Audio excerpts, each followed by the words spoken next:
अस्सलाम वालेकुम दोस्तों, क्या आप जानते हैं कि आजकल तलाक़ें क्यों ज़्यादा हो रही हैं?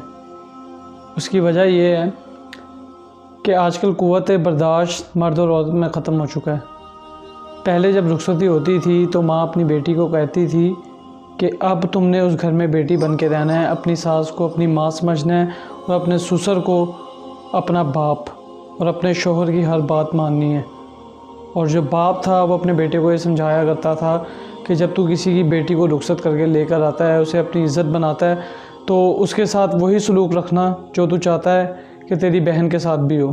लेकिन आजकल जो है हमारी सोसाइटी में जब दुल्हन रुख़सत होती है तो उसके घर वाले, उसके भाई, उसकी माँ जो है कहते हैं कि अगले घर जाके तूने अपना सिक्का मनवाना है।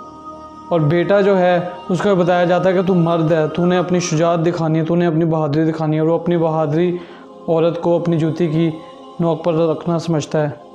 और यही आजकल का निज़ाम बन चुका है कि तलाक़ इसलिए आम हो चुकी है क्योंकि क़ुव्वत बर्दाश्त मर्द और औरत ने बिल्कुल ख़त्म कर दी है। इन दोनों में से कोई कॉम्प्रोमाइज़ करना ही नहीं चाहता।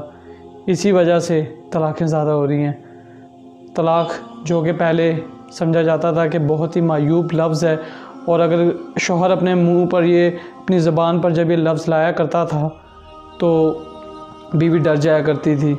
लेकिन आज बीवी खुद शौहर से तलाक़ मांगती है। पहले के दौर में तलाक़ जो है उसकी बहुत बड़ी बड़ी वजूहात हुआ करती थी।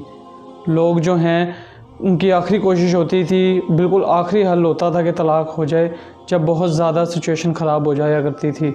लेकिन आजकल जो है बेटी और बेटे को ये समझाया जाता है अगर तुम दोनों की अंडरस्टैंडिंग नहीं है तो तलाक़ ले लो, कोई मसला नहीं है, तुम्हें लड़कियां बहुत हैं और उसे लड़के बहुत हैं।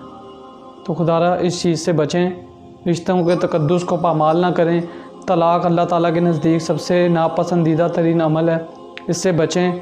किसी एक के कॉम्प्रोमाइज़ कर लेने से अगर रिश्ता बच सकता है तो ये बहुत ज़रूरी है कि आप उस रिश्ते को बचाएं, अपने लिए भी, अपने घर वालों की इज़्ज़त के लिए भी, और ख़ासकर अगर आपकी औलाद हो चुकी है तो उनके लिए।